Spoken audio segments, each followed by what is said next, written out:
Bismillahirrahmanirrahim. Kali ini bahasannya adalah mengenai tata surya. Ya, ini adalah gambaran dari matahari, di mana matahari adalah bintang yang berupa bola gas panas dan bercahaya yang menjadi pusat sistem tata surya. Tanpa energi intens dan panas matahari, tidak akan ada kehidupan di bumi. Dan matahari memiliki 4 lapisan. Yang pertama ada inti matahari, kemudian ada fotosfer, kemudian ada kromosfer, dan ini bagian terluar matahari yang disebut dengan korona. Nah, kemudian di sini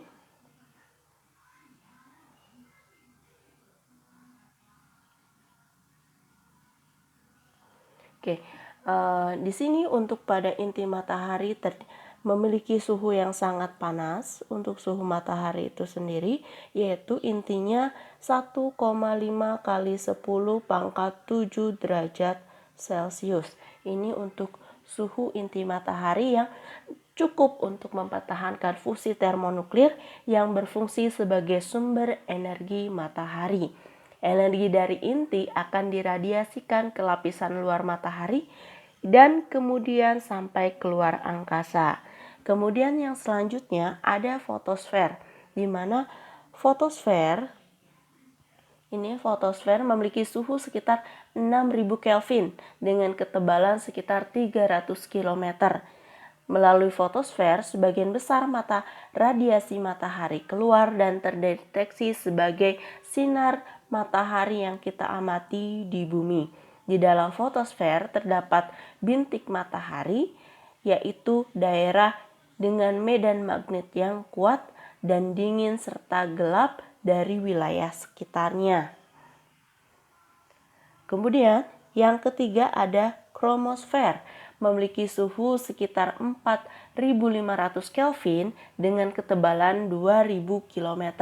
Kromosfer terlihat seperti gelang merah yang mengelilingi bulan pada waktu gerhana matahari total. Kemudian yang keempat ada lapisan bagian terluar atau korona dengan suhunya sekitar 1 juta Kelvin dengan ketebalan kurang lebih 700.000 km, memiliki warna keabuan yang dihasilkan dari ionisasi atau karena suhu yang sangat tinggi. Korona terlihat seperti mahkota dengan warna keabu-abuan yang mengelilingi bulan pada waktu gerhana matahari total.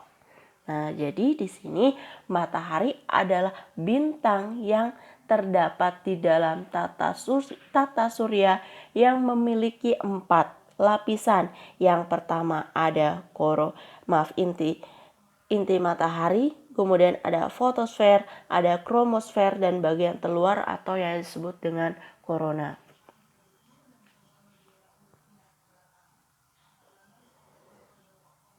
Oke, ini gambar dari kromosfer. Tadi dikatakan bahwa kromosfer itu suhunya 4500 Kelvin. Kemudian ini adalah korona pada matahari, di mana korona pada matahari ini memiliki suhu sekitar 1 juta Kelvin dengan ketebalan 700.000 km. Oke, selanjutnya ke tata surya. Apa itu tata surya? Tata surya adalah susunan matahari dan anggota tata surya yang mengitarinya. Apa saja anggota tata surya tersebut? Ada planet, kemudian ada asteroid, ada satelit, ada meteor, dan ada komet.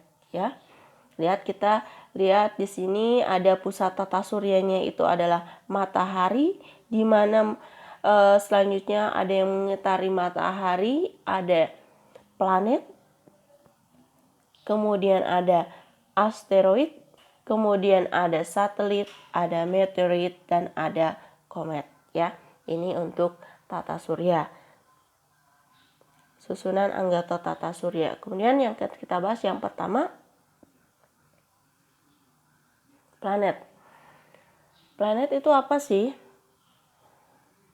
Planet adalah benda langit yang tidak dapat memancarkan cahayanya sendiri. Nah, di sini ada contohnya. Yang pertama, ada planet Merkurius. planet yang paling dekat dengan matahari. Kemudian ada Venus. Nah, yang ini yang kedua Venus. Yang ketiga ada Bumi. Kemudian keempat ada Mars. Kemudian kelima ada Jupiter. Kemudian ada Saturnus dan ada Uranus. Dan terakhir ada Neptunus. Itu untuk planet. Kemudian ada asteroid. Kemudian ada komet.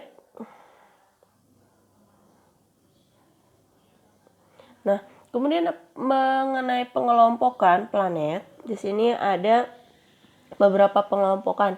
Di sini ada sebagai bumi sebagai pembatas. Planet dikelompokkan menjadi dua, ada inferior dan superior. Kalau di sini dari sini kita lihat, tadi kan dikatakan bahwa bumi sebagai pembatasnya. Untuk planet inferior berarti yang berada di dalam orbit bumi. Kemudian ini ada di dalam orbit bumi. Ini ada dua planet, ada orbit di dalam orbit bumi. Kemudian ini ada yang di luar orbit bumi, ya, yang terdiri dari Mars, Jupiter, Saturnus, Uranus, dan juga Neptunus. Ini untuk bagian planet berdasarkan bumi sebagai pembatasnya. Kemudian selanjutnya pembagian planet berdasarkan letak pembatas planetnya. Ini adalah asteroid. Ada planet dalam dan ada planet luar. Di sini untuk planet dalam ada 4, ada Merkurius. Ini ada planet dalam. Kemudian ini planet luar. Ini kan asteroidnya yang sebagai pembatasnya ini adalah asteroid. Kemudian ada berdasarkan ukuran dan komposisi penyusunnya. Planet dikelompokkan menjadi terestrial. Kemudian dan ada Jovian. Kemudian kalau untuk terestrial adalah planet yang memiliki ukuran dan komposisi yang hampir sama dengan bumi. Seperti di sini untuk Merkurius, Venus, Bumi, dan Mars. Jadi komposisi dan ukurannya hampir sama dengan bumi. Kemudian kalau yang Jovian ada planet yang memiliki ukuran yang sangat besar dan komposisi penyusunnya hampir sama dengan Jupiter. Ada Jupiter, Saturnus, Uranus, dan Neptunus. Kemudian berbicara mengenai hukum Kepler.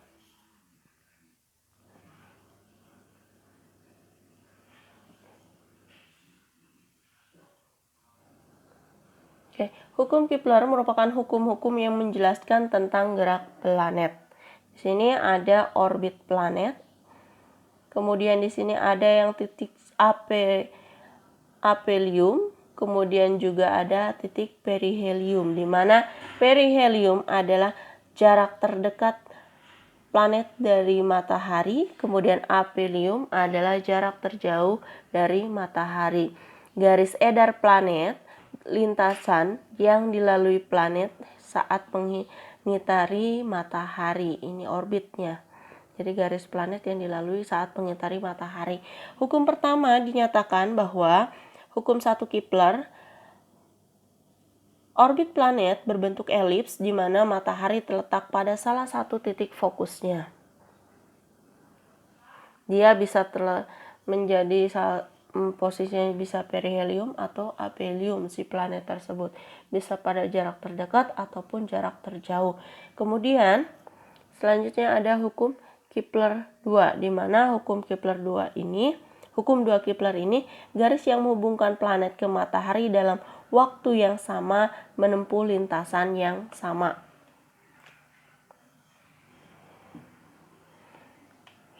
Di sini ada garis yang menghubungkan planet ke matahari dalam waktu tempuh yang sama. Misalnya, jika waktu planet untuk berevolusi dari AB sama dengan waktu planet untuk berevolusi dari CD, ini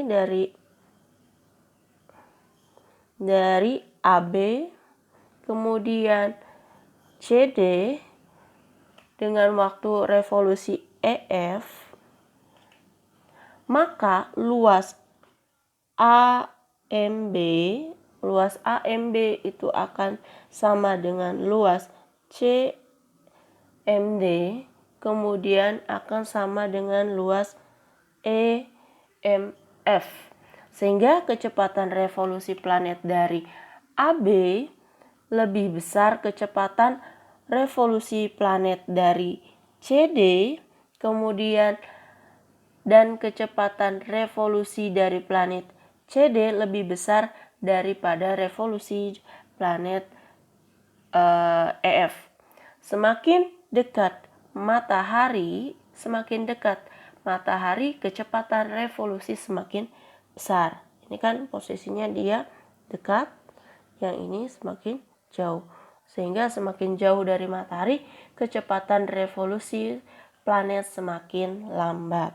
Jadi posisinya di sini lihat dari luasnya, ini dia yang paling dekat dengan matahari, maka revolusinya lebih cepat. Ini juga lebih cepat daripada yang EF ya, berdasarkan sehingga didapat kesimpulan semakin dekat matahari, kecepatan revolusi planet semakin besar, kemudian semakin jauh dari matahari, kecepatan planet semakin lambat. Kemudian hukum 3 Kepler, di mana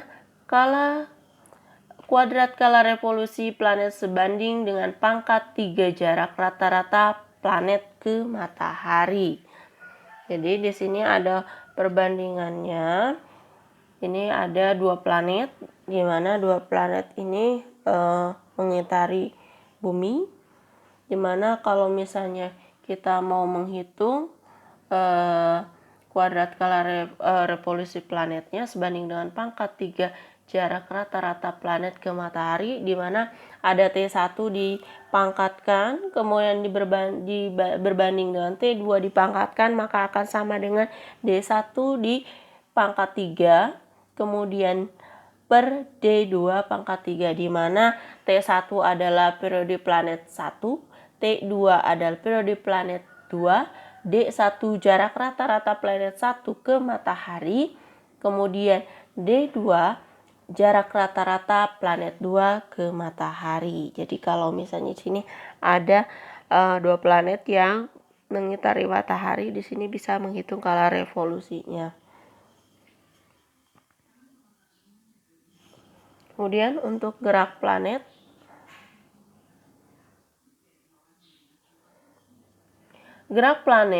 dan semua anggota tata surya mengikuti hukum gravitasi universal. Di mana di sini untuk hukum gravitasi universal ini adalah planet bumi dan planet yang lainnya bergerak mengitari matahari karena pengaruh gaya gravitasi. Gerak satelit mengelilingi planet disebabkan ada gaya gravitasi planet pada satelit. Planet mengelilingi matahari karena matahari memiliki massa lebih besar dari planet. Satelit mengelilingi planet karena planet memiliki massa lebih besar dari satelit. Jadi di sini yang nantinya yang akan sebagai pusatnya adalah yang memiliki massa yang lebih besar. Misalnya di sini karena massa matahari lebih besar, maka semua planet akan mengitari matahari. Kemudian selanjutnya dari gerak satelit, kenapa satelit mengelilingi planet? Karena tadi planet memiliki lebih, di sini belum keluar. Nah, di sini gerak satelit mengelilingi planet disebabkan adanya gaya gravitasi pada planet. Planet bergerak mengelilingi matahari karena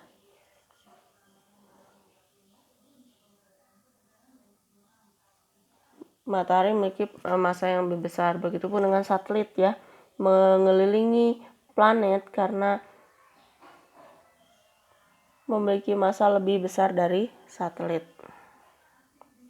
Kemudian untuk besar gaya tarik pada planet adalah sebanding dengan besar massa masing-masing dan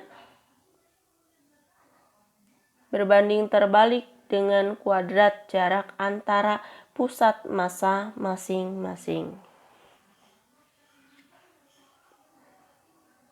Oke, di sini untuk rumusnya tadi dikatakan bahwa gaya tarik itu sebanding besar massa besar massa masing-masing dan berbanding terbalik dengan kuadrat jarak pusat massa masing-masing. Di sini F sama dengan G M1 kali M2 per R kuadrat, di mana F adalah gaya tarik dengan satuan Newton, M1 adalah massa matahari dalam satuan kilogram, M2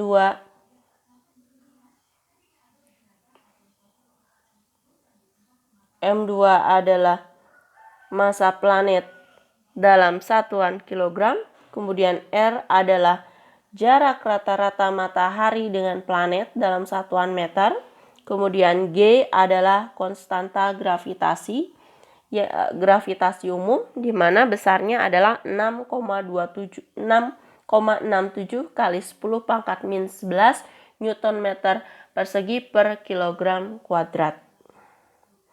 Kemudian untuk berbicara revolusi, oke, di sini pada tanggal 21 Maret. Kita perhatikan di sini ada KU dan KS. Pada tanggal 21 Maret, KU itu dia kutub utara, dia lebih condong ke matahari, di mana pada lihat ini posisinya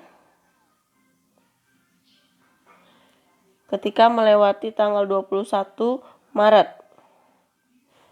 Nah, pada tanggal 21 Maret belahan bumi utara di sini.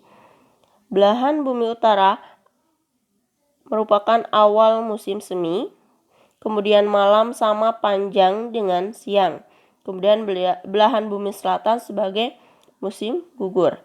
Kemudian malam sama panjang dengan siang. Kemudian masuk ke bulan Juni, kita perhatikan pada bulan Juni di mana belahan bumi utara lebih condong ke matahari. Dia lebih dekat ke matahari posisinya, sehingga di sini merupakan awal dari musim panas untuk belahan bumi utara dan siang lebih lama dari malam.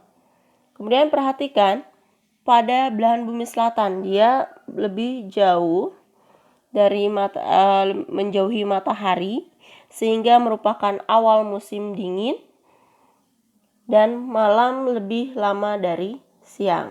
Kemudian selanjutnya kita masuk ke lihat yang di bulan September. Nah, kalau yang di bulan September ini belahan bumi selatan sebagai awal musim semi, kemudian malam sama panjang dengan siang, kemudian belahan bumi utaranya awal musim gugur, di mana malam sama panjang dengan siang. Kemudian lihat di bulan Desember. Pada bulan Desember, belahan bumi utara menjauhi matahari, sehingga di sini sebagai awal musim dingin. Kemudian bagian malamnya juga lebih panjang dari siang, sedangkan belahan bumi selatan lebih condong ke matahari, sehingga awal musim panas dan siang lebih panjang dari malam, ya.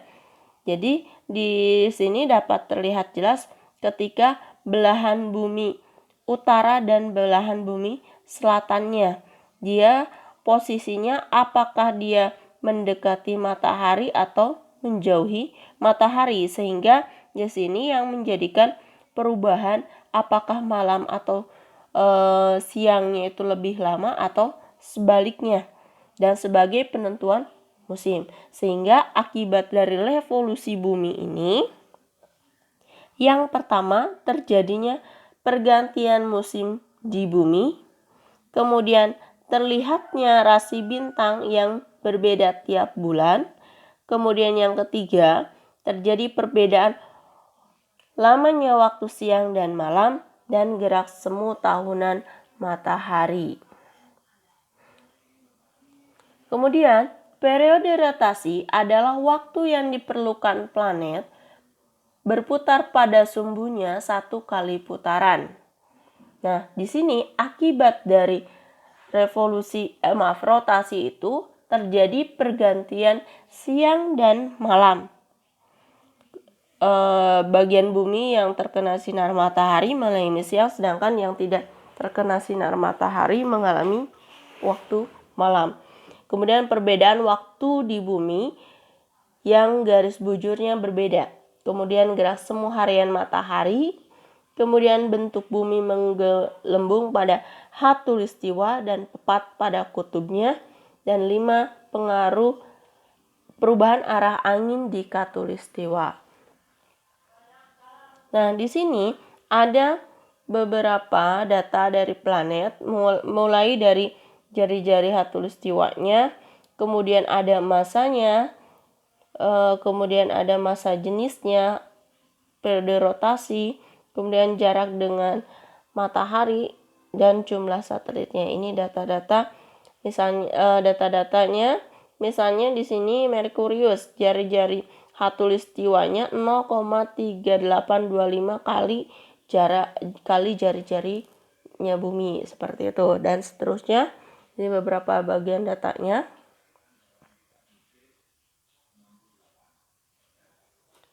Kemudian asteroid, planet-planet kecil yang berada di antara orbit Mars dan juga Jupiter. Ini planet-planet kecil yang berada di antara orbit Mars dan Jupiter. Di sini ada data di mana ada nama-nama asteroid, dan asteroid yang paling besar adalah Ceres yang memiliki diameter 950 km, jarak rata-rata ke matahari 2,77. Kemudian ada periode revolusinya 4,6. Dan seterusnya ada asteroid Pallas, Vesta, Hygiea, kemudian Davida, Interamnia. Nah, ini beberapa foto dari asteroid.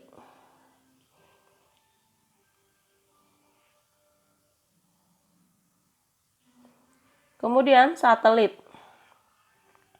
Satelit merupakan benda langit yang mengorbit planet dan mengiringi planet di dalam mengorbit matahari.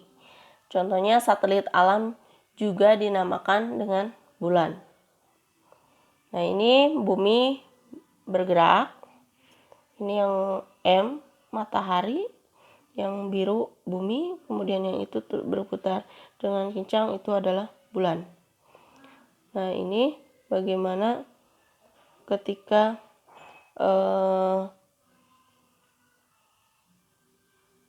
matahari, bumi dia mengelilingi matahari, kemudian juga si bulan mengelilingi bumi, dan kemudian bersama-sama mengelilingi matahari. Kemudian di sini ada satelit buatan. Biasanya satelit buatan digunakan untuk komunikasi. Kemudian periode rotasi bulan. Bulan di dalam berevolusi dalam bidang orbit, bulan membentuk sudut 5 derajat terhadap bidang edar bumi atau ekliptikanya. Bulan melakukan tiga gerakan putaran sekaligus. Bulan mengitari bumi, kemudian bulan berputar pada porosnya, kemudian bulan bersama bumi mengitari matahari. Jadi di sini tadi kalau di contoh yang tadi, di gambar yang tadi lebih jelas. Bulan mengelilingi bumi, bulan berputar pada porosnya, dan bulan berputar bersama bumi mengelilingi matahari. Ini bidang edar bulan dan bidang edar bumi membentuk sudut 5 derajat, menyebabkan terjadinya gerhana bulan maupun gerhana matahari. Nah, ini fase-fase dari bulan. Nah, ketika pada fase bulan sabit awal. Kemudian kuartil awal. Kemudian bulan 3/4. Bulan purnama oposisi. Bulan 3/4. Kuartil akhir. Bulan sabit akhir. Kemudian bulan baru atau bulan mati atau konjugasi. Jadi ini untuk fase-fase bulan, di mana dia diawali dengan bulan sabit awal, kuartil, bulan 3/4, bulan purnama oposisi, bulan 3/4, kuartil akhir, kemudian bulan sabit akhir.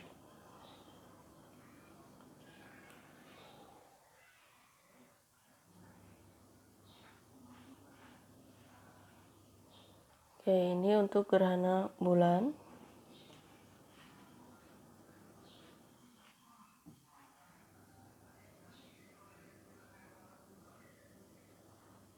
Yes.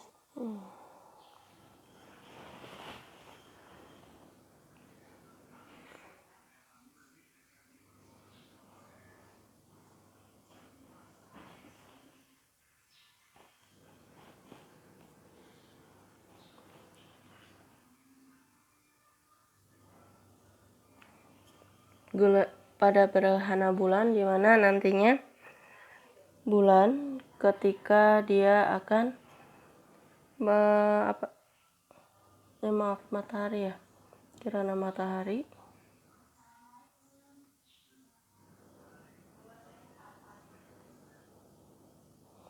Maaf, ini untuk gerhana bulan. Nah, ini untuk gerhana bulan, di mana nanti gerhana bulan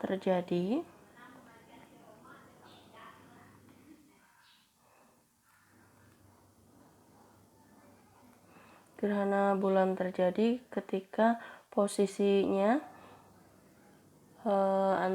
apabila bumi berada di antara matahari dan bulan.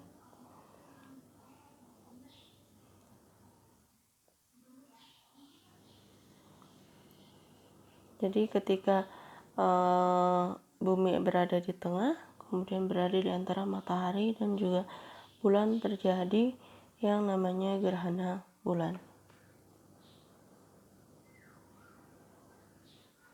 Kemudian selanjutnya ada gerhana matahari, di mana gerhana matahari ini terjadi jika posisi bulan berada di antara matahari dan juga bumi.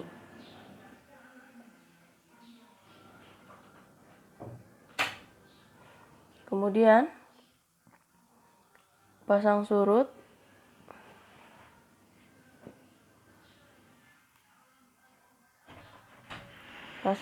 air laut.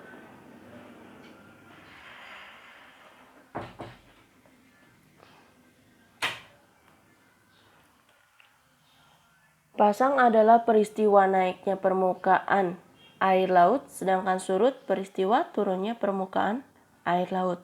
Pasang surut air laut terjadi akibat pengaruh gravitasi matahari dan gravitasi bulan. Akibatnya, bumi berotasi pada sumbunya, maka daerah yang mengalami pasang surut bergantian sebanyak 2 kali. Ada 2 jenis pasang surut air laut, yaitu pasang purnama dan pasang perbani. Kemudian meteor. Meteor adalah batuan meteorit yang masuk ke atmosfer.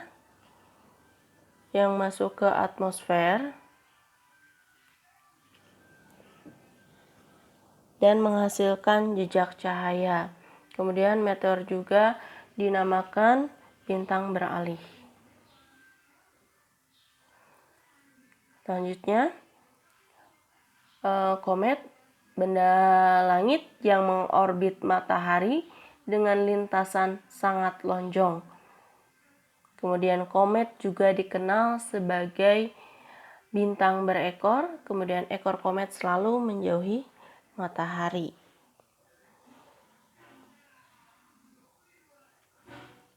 Bagian dari komet, inti, koma, awan hidrogen, dan juga ekor.